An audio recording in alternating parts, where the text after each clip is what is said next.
नमस्कार दोस्तों, मैं विनीत शुक्ला अपने चैनल में आपका तहे दिल से स्वागत करता हूं। और हर बार की तरह आज भी मैं प्रेमचंद की एक कहानी लेके आया हूं। इस कहानी का नाम है कफन। बहुत ही जानी मानी कहानी। कहानी के 3 पात्र हैं। एक है घीसू, दूसरा उसका बेटा माधव और तीसरा माधव की पत्नी बुधिया, जो कि गर्भवती है। कहानी में घीसू और माधव की उस सोच को चित्रित किया गया है, जो कि बहुत ज़्यादा कामचोर है, जो कि बहुत ही आलसी है। और ये कामचोर आलस के साथ जब नशे की लत भी मिल जाती है तो वो किस स्तर तक नीचे गिर जाते हैं, उसको दर्शाया गया है। तो शुरू करते हैं कहानी कफन। काम चोरी और आलस किस तरह से जब आपकी आदत बन जाए तो आप कितने निम्न स्तर पर गिर जाते हैं। देखिए, सुनिए कहानी कफन। झोपड़े के द्वार पर बाप और बेटा दोनों एक बुझे हुए अलाव के सामने चुपचाप बैठे हुए थे और अंदर बेटे की जवान बीवी बुधिया प्रसव वेदना से पछाड़ खा रही थी। रह रह कर उसके मुंह से ऐसी दिल हिला देने वाली आवाज निकलती कि दोनों कलेजा थाम लेते थे। जाड़े की रात थी। प्रकृति सन्नाटे में डूबी हुई। सारा गांव अंधकार में लय हो गया था।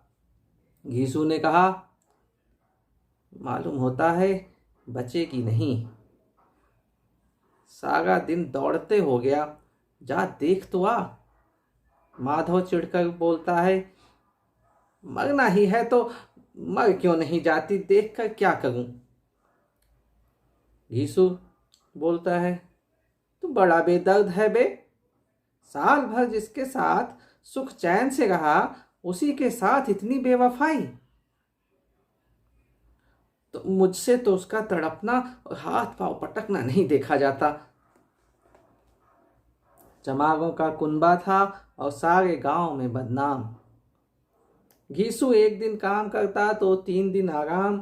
माधव इतना कामचोर था कि आध घंटे काम करता तो घंटे भर चीलम पीता। इसलिए उन्हें कहीं मजदूरी नहीं मिलती थी। घर में मुट्ठी भर भी अनाज मौजूद हो तो उनके लिए काम करने की कसम थी। जब 2-4 फाके हो जाते तो घीसू पेड़ पर चढ़कर लकड़ियां तोड़ लाता और माधव बाजार में बेच आता। और जब तक वह पैसे रहते दोनों इधर उधर मारे फिरते। जब फाके की नौबत आ जाती तो फिर लकड़ियां तोड़ते या मजदूरी तलाश करते। गांव में काम की कमी न थी। किसानों का गांव था। मेहनत आदमी के लिए 50 काम थे, मगर इन दोनों को लोग उसी वक्त बुलाते जब 2 आदमियों से एक का काम पाकर भी संतोष कर लेने के सिवा और कोई चारा न होता। अगर दोनों साधु होते तो उन्हें संतोष और धैर्य के लिए संयम और नियम की बिल्कुल जरूरत न होती। यह तो इनकी प्रकृति थी। कहने का मतलब काम चोरी और आलस इस कदर इन पे हावी हो गई थी कि वो इनकी प्रकृति बन गई थी, उनका चरित्र बन गया था। विचित्र जीवन था इनका, विचित्र। घर में मिट्टी के 2-4 बर्तनों के सिवा कोई संपत्ति नहीं।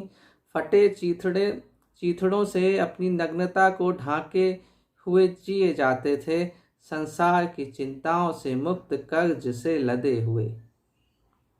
गालियां भी खाते, मार भी खाते, मगर कोई भी गम नहीं।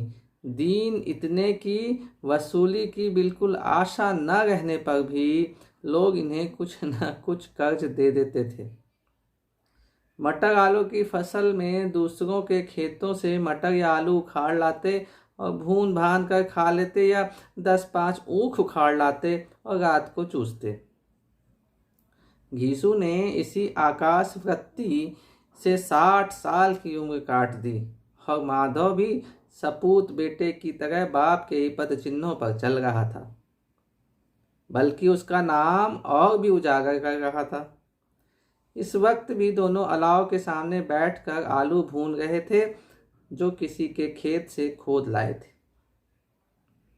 घीसू की स्त्री का तो बहुत दिन हुए देहांत हो गया था। माधव का ब्याह अभी पिछले साल ही हुआ था। जब से यह औरत आई थी उसने इस खानदान में व्यवस्था की नींव डाली थी। पिसाई करके या घास छिलकर वह सेर भर आटा का इंतजाम कर लेती थी और दोनों बेगैरतों का दोज़ख भरती जाती थी। जब से वह आई यह दोनों और भी आलसी और आराम तलब हो गए।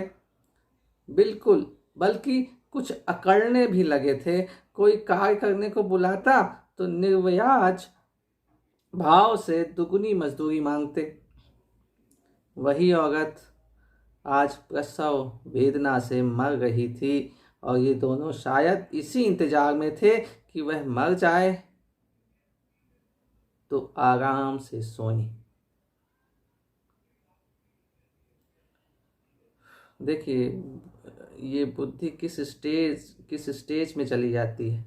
जब आलस्य, कामचोरी, बेरोजगारी आपकी आदत बन जाए, आप यूज्ड टू हो जाएं उस तरह से जीने की, किस हद तक आप नीचे गिर जाती है। दोनों ही उसके मरने का इंतजार करते हैं ताकि उनकी नींद में खलल ना हो। घीसू ने आलू निकाल कर छीलते हुए कहा, जाकर देख तो क्या दशा है उसकी। चुड़ैल का फिसाद होगा और क्या। यहाँ तो ओझा भी 1 रुपया मांगता है।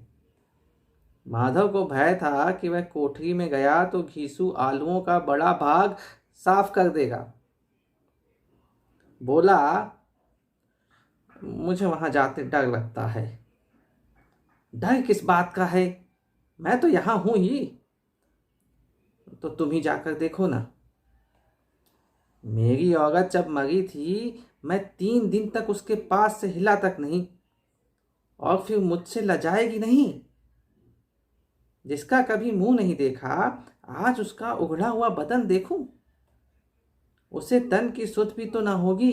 मुझे देख लेगी तो खुलकर हाथ पांव भी पटक ना सकेगी।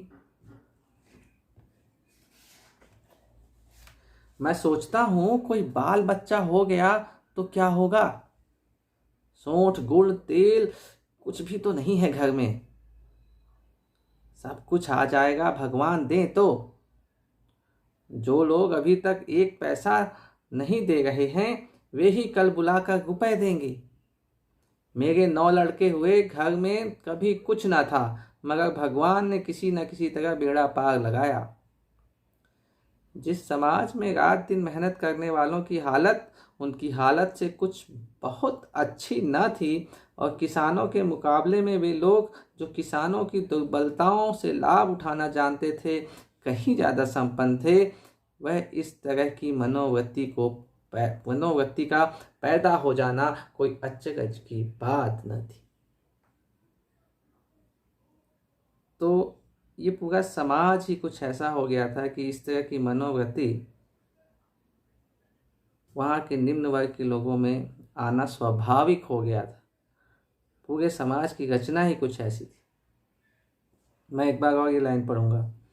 जिस समाज में रात दिन मेहनत करने वालों की हालत उनकी हालत से कुछ बहुत अच्छी न थी, और किसानों के मुकाबले में वे लोग जो किसानों की दुर्बलताओं से लाभ उठाना जानते थे कहीं ज़्यादा संपन्न थे, वहाँ इस तरह की मनोवृत्ति का पैदा हो जाना कोई अचरज की बात न थी।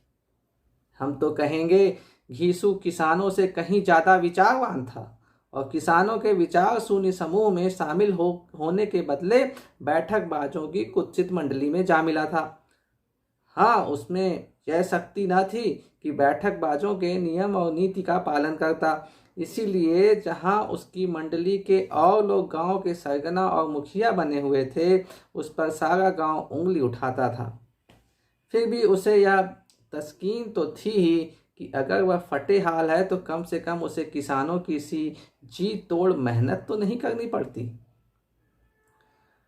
और उसकी सरलता और निरीहता से दूसरे लोग फायदा तो नहीं उठाते।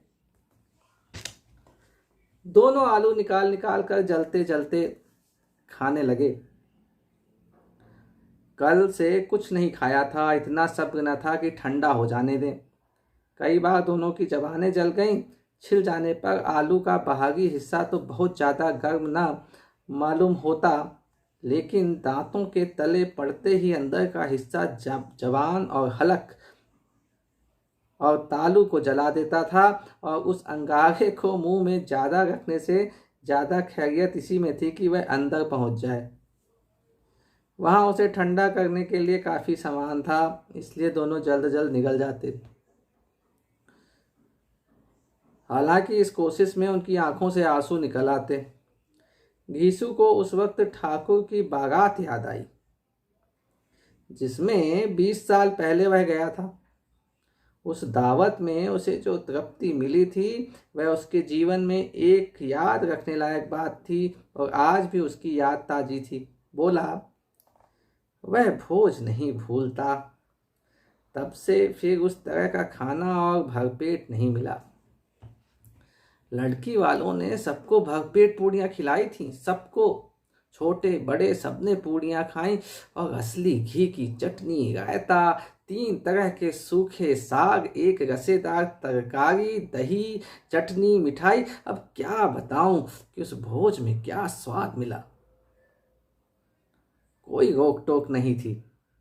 जो चीज चाहो मांगो और जितना चाहो खाओ। लोगों ने ऐसा खाया किसी से पानी न पिया गया। मगर परोसने वाले हैं कि पत्तल में गर्म गर्म गोल गोल सुवासित कचौड़ियाँ डाल देते हैं। मना करते हैं कि नहीं चाहिए, पत्तल पर हाथ रोके हुए हैं, मगर वह है कि दिए जाते हैं। और जब मुंह धो लिया तो पान इलायची भी मिली, मगर मुझे पान लेने की कहाँ सुध थी। खड़ा ही ना हुआ जाता था। चटपट जाकर अपने कंबल पर लेट गया। ऐसा दिल दरियाब था वह ठाकुर। माधव ने इन पदार्थों का मन ही मन मजा लेते हुए कहा, अब हमें कोई भोज नहीं खिलाता।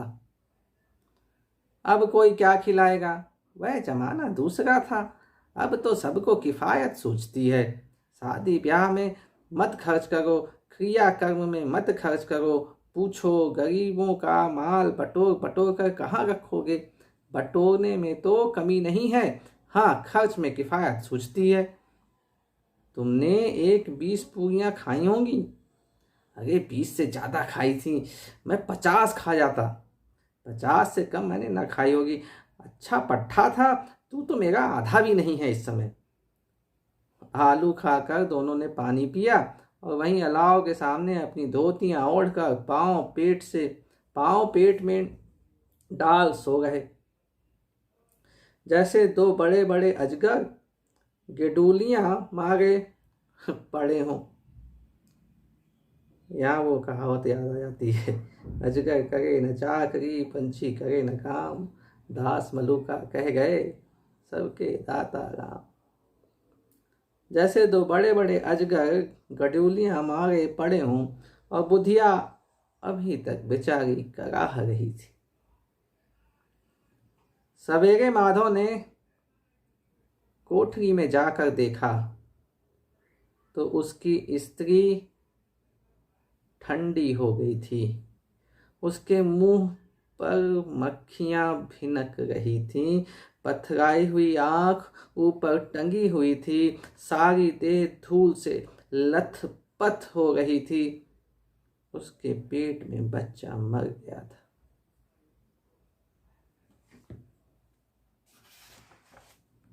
माधव भागा हुआ घीसू के पास आया। फिर दोनों जोर जोर से हाय हाय करने और छाती पीटने लगे। पड़ोस वालों ने यह रोना धोना सुना तो दौड़े आए और पुरानी मर्यादा के अनुसार इन अभागों को समझाने लगे, मगर ज़्यादा रोने पीटने का अवसर न था। कफन की और लकड़ी की फिक्र करनी थी। घर में तो पैसा इस तरह गायब था जैसे चील के घोंसले में मांस। बाप बेटे रोते हुए गांव के जमींदार के पास गए। वह इन दोनों की सूरत से नफरत करते थे। कई बार इन्हें अपने हाथों पीट चुके थे, चोरी करने के लिए, वादे पर काम पर न आने के लिए। पूछा, क्या है बे घिसुआ, रोता क्यों है? अब तो तू कहीं दिखाई भी नहीं देता। मालूम होता है इस गांव में रहना नहीं चाहता। घीसू ने जमीन पर सिर रखकर आंखों में आंसू भरे हुए कहा, सरकार, बड़ी विपत्ति में हूँ। माधव की घरवाली रात को गुजर गई। रात भर तड़पती रही सरकार। हम दोनों उसके सिरहाने बैठे रहे। दवा दारू जो कुछ हो सका सब कुछ किया, मुदा वह हमें दगा दे गई। अब कोई एक रोटी देने वाला भी न रहा मालिक। तबाह हो गए, घर उजड़ गया। आपका गुलाम हूँ। अब आपके सिवा कौन उसकी मिट्टी पार लगाएगा। हमारे हाथ में तो जो कुछ था वह सब तो दवा दारू में उठ गया। सरकार की ही दया होगी तो उसकी मिट्टी उठेगी। आपके सिवा किसके द्वार पर जाऊं। जमींदार साहब दयालु थे, मगर घीसू पर दया करना काले कंबल पर रंग चढ़ाना था। जी में तो आया कह दें, चल दूर हो यहाँ से। यूं तो बुलाने से भी नहीं आता। आज जब गरज पड़ी तो आकर खुशामद कर रहा है। हरामखोर कहीं का बदमाश। लेकिन यह क्रोध या दंड का अवसर न था। जी में कुढ़ते हुए 2 रुपए निकाल कर फेंक दिए, मगर सांत्वना का एक शब्द भी मुंह से न निकाला। उसकी तरफ ताका नहीं, जैसे सिर का बोझ उतारा हो। जब जमींदार साहब ने 2 रुपए दिए तो गांव के बनिए महाजनों को इनकार का साहस कैसे होता। घीसू जमींदार के नाम का ढिंढोरा भी पीटना जानता था। किसी ने 2 आने दिए, किसी ने 4 आने। 1 घंटे में घीसू के पास 5 रुपए की अच्छी रकम जमा हो गई। कहीं से अनाज मिल गया, कहीं से लकड़ी। और दोपहर को घीसू और माधव बाजार से कफन लाने गए। इधर लोग बांस काटने लगे। गांव की नर्मदिल स्त्रियां आकर लाश को देखती थीं और उसकी बेकसी पर 2 बूंद आंसू गिरा कर चली जाती थी। बाजार में पहुंचकर घीसू बोला, लकड़ी तो उसे जलाने भर को मिल गई है, क्यों माधव। माधव बोला, हाँ लकड़ी तो बहुत है, अब बस कफन चाहिए। तो चलो कोई हल्का सा कफन ले लें। हाँ और क्या, लाश उठते उठते रात हो जाएगी। रात को कफन कौन देखता है। कैसा बुरा रिवाज है, जिसे जीते जी तन ढांकने को चीथड़ा भी न मिले, उसे मरने पर नया कफन चाहिए। कफन लाश के साथ ही तो जल जाता है, और क्या रखा रहता है। यही 5 रुपए पहले मिलते तो कुछ दवा दारू कर लेते। दोनों एक दूसरे के मन की बात ताड़ रहे थे। बाजार में इधर उधर घूमते रहे। कभी इस बजाज की दुकान पर गए, कभी उसकी दुकान पर। तरह तरह के कपड़े, रेशमी और सूती देखे, मगर कुछ जचा नहीं। यहाँ तक कि शाम हो गई। तब दोनों न जाने किस दैवी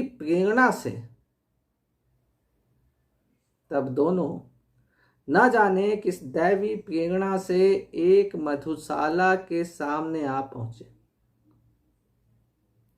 और जैसे किसी पूर्व निश्चित अवस्था से अंदर चले गए। यहाँ जरा देर तक दोनों असमंजस में खड़े रहे। फिर घीसू ने गद्दी के सामने जाकर कहा, साहू जी, एक बोतल हमें भी देना। इसके बाद कुछ चिखौना आया, तली हुई मछलियां आईं और दोनों बरामदे में बैठकर शांति पूर्वक पीने लगे। कई कुंजियां ताबड़तोड़ पीने के बाद दोनों सुरूर में आ गए। घीसू बोला, कफन लगाने से क्या मिलता, आखिर जल ही तो जाता, कुछ बहू के साथ तो न जाता। माधव आसमान की तरफ देखकर बोला, मानो देवताओं की अपनी निष्पापता का साक्षी बना रहा हो। दुनिया का दस्तूर है, नहीं लोग ब्राह्मणों को हजारों रुपए क्यों देते हैं। कौन देखता है परलोक मिलता है या नहीं। बड़े आदमियों के पास धन है, फूकें, हमारे पास फूकने को क्या है। लेकिन लोगों को जवाब क्या दोगे? लोग पूछेंगे नहीं कफन कहाँ है? घीसू हंसा। अबे वह कह देंगे कि रुपए कमर से खिसक गए, बहुत ढूंढा मिले ही नहीं। लोगों को विश्वास तो ना आएगा, लेकिन फिर वही रुपए दे देंगे। माधव भी हंसा। इस अनपेक्षित सौभाग्य पर बोला, बड़ी अच्छी थी बेचारी, मरी तो खूब खिला पिला कर मरी। आधी बोतल से ज्यादा उड़ गई। घीसू ने 2 से पूड़ियाँ मंगाई, चटनी, अचार, कलेजियाँ। शराब खाने के सामने ही दुकान थी। माधव लपक कर 2 पत्तलों में सारा सामान ले आया। पूरा 1.5 रुपया खर्च हो गया। सिर्फ थोड़े से पैसे बच गए। दोनों इस वक्त शान से बैठे हुए पूड़ियाँ खा रहे थे, जैसे जंगल में कोई शेर शिकार उड़ा रहा हो। न जवाबदेही का शौक था, न बदनामी की फिक्र। इन भावनाओं को उन्होंने बहुत पहले ही जीत लिया था। घीसू दार्शनिक भाव से बोला, हमारी आत्मा प्रसन्न हो रही है तो क्या उसे पुण्य ना होगा? माधव ने श्रद्धा से सिर झुकाकर तस्दीक दी, जरूर से जरूर होगा। भगवान तुम अंतर्यामी हो, उसे बैकुंठ ले जाना। हम दोनों हृदय से आशीर्वाद दे रहे हैं। आज जो भोजन मिला वह कभी उम्र भर ना मिला था। एक क्षण के बाद माधव के मन में एक शंका जागी। बोला, क्यों दादा, हम लोग भी तो एक न एक दिन वहां जाएंगे ही। घीसू ने इस भोले भाले सवाल का कुछ उत्तर न दिया। वह परलोक की बात सोचकर आनंद में बाधा न डालना चाहता था। जो वहां हम लोगों से पूछे कि तुमने हमें कफन क्यों नहीं दिया, तो क्या कहोगे? दोनों बात कर रहे हैं आपस में। उसने कहा कि क्यों दादा, हम लोग भी तो एक न दिन वहां जाएंगे ही, और अगर उस समय वो हमें मिली तो पूछेगी तुमने मुझे कफन क्यों नहीं दिया, तो क्या कहोगे? क्या कहता है घीसू? कहेंगे तुम्हारा सिर।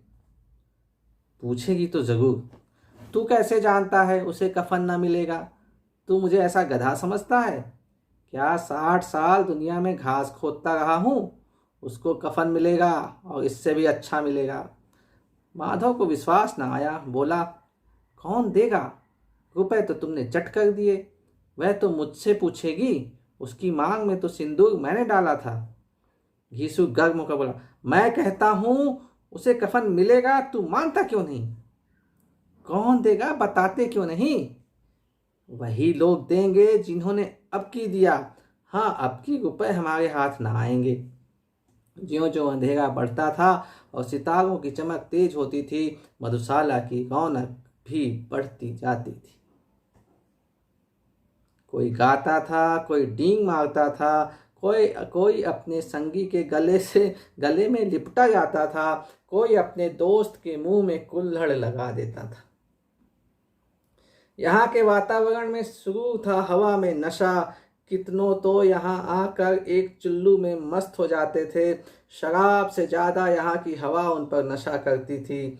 जीवन की बाधाएं यहाँ खींच लाती थीं और कुछ देर के लिए वे यह भूल जाते थे कि वे जीते हैं या मरते हैं, या ना जीते हैं ना मरते हैं।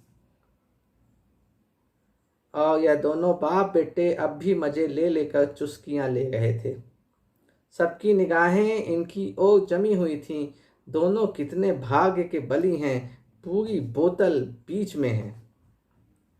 भरपेट खाकर माधव ने बची हुई पूड़ियों का पत्तल उठाकर एक भिखारी को दे दिया, जो खड़ा उनकी ओर भूखी निगाहों से देख रहा था और देने के गौरव, आनंद और उल्लास का अपने जीवन में पहली बार अनुभव किया। यीशु ने कहा, ले जा, खूब खा और आशीर्वाद दे। जिसकी कमाई है वह तो मर गई, मगर तेरा आशीर्वाद उसे जरूर पहुंचेगा।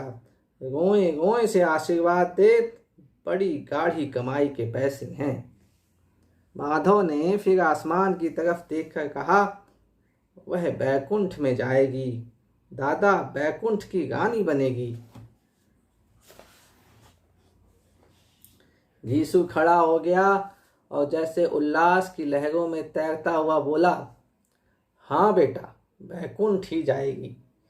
किसी को सताया नहीं, किसी को दबाया नहीं, मरते मरते हमारी जिंदगी की सबसे बड़ी लालसा भी पूरी कर गई। वह न बैकुंठ जाएगी तो क्या मोटे मोटे लोग जाएंगे, जो गरीबों को दोनों हाथों से लूटते हैं और अपने पाप को धोने के लिए गंगा में नहाते हैं और मंदिरों में जल चढ़ाते हैं। श्रद्धालुओं का यह रंग तुरंत ही बदल गया। अस्थिरता नशे की खासियत है। अस्थिरता नशे की खासियत है। दुख और निराशा का दौरा हुआ। माधव बोला, मगर दादा, बेचारी ने जिंदगी में बड़ा दुख भोगा, कितना दुख झेल कर मरी।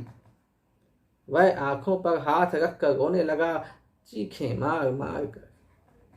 घीसू ने समझाया, क्यों रोता है बेटा, खुश हो कि वह माया जाल से मुक्त हो गई, जंजाल से छूट गई। बड़ी भाग्यवान थी जो इतनी जल्दी माया मोह के बंधन तोड़ दिए। और दोनों खड़े होकर गाने लगे, ठगिनी क्यों नैना झमकावे रे, ठगिनी क्यों नैना झमकावे।